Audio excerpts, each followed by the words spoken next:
Yep. Now, do you have any questions, Mike? We've coupled English language arts and social studies for one block, and then the other block will be science and math together. Have you looked at any choices for the stories? We talked about a couple different ones. Like I said, the coyote stories from right here in this region. There's any number of Native American stories that we could choose from. They're all fairly short stories and with a moral ending to them.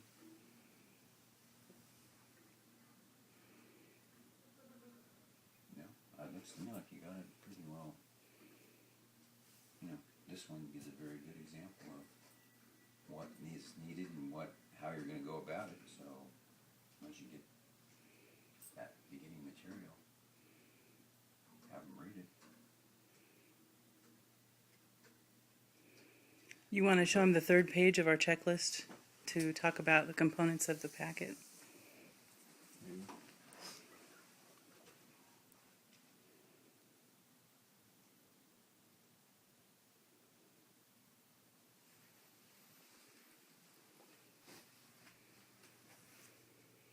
So how does this work for a student, for instance, that's reading at a first grade level and having trouble with the reading component? Well, all these packets in this model are driven by their language arts level. So students will be appropriately placed into classrooms by their reading levels, essentially. For the sake of these packets, for the sake of the math science packets, they'll be driven by their math ability level. So somebody reading at the first grade level would not be in this packet. They would be in a first grade packet. And by the same token, if someone was reading at a fifth grade level, they'd be in a fifth grade packet. No, that sounds good. That would definitely help make sure that every student's working at a place where they are going to be productive and able to accomplish something. So what we're trying to accomplish here is that every student is learning at their appropriate ability level and continually learning.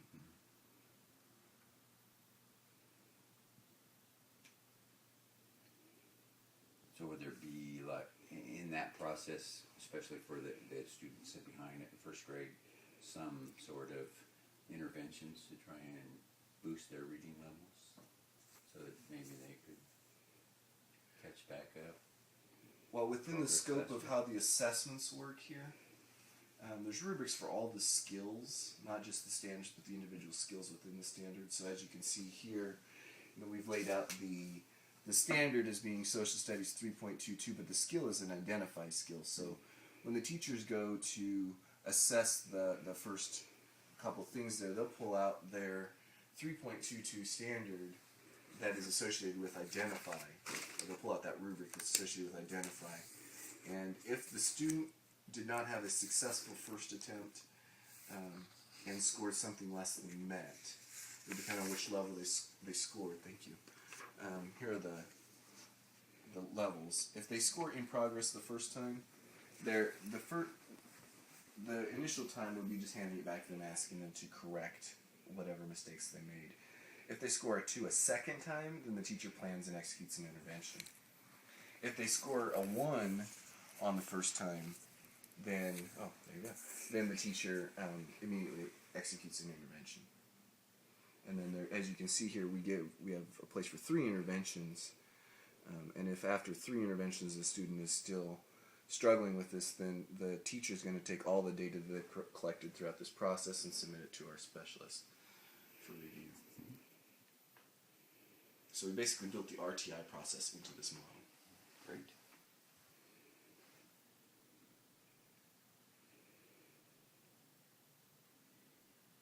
Like how to work.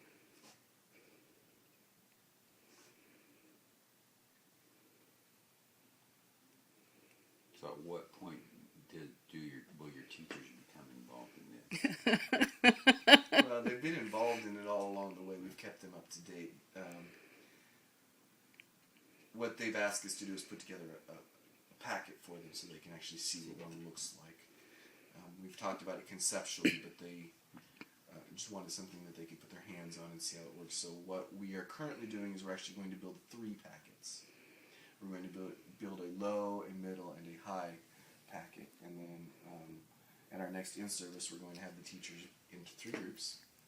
And we're actually going to hand them their appropriate packets and let them kind of work through as Rinda and I walk around the room and serve as the instructors for the classroom, so they can actually see how it all works together. So, and when you use low, middle, and high, that you mean like grade levels?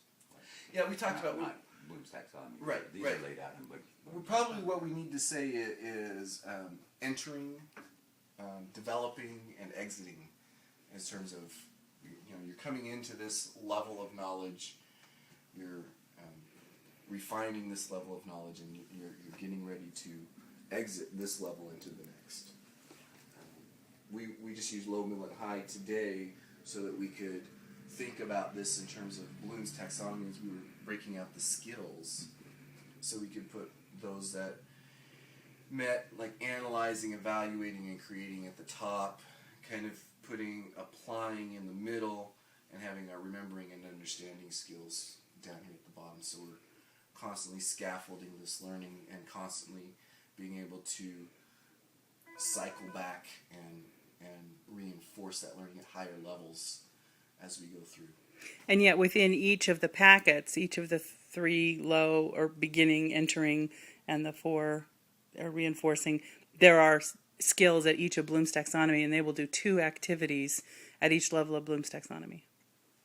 So there are 10 activities per packet.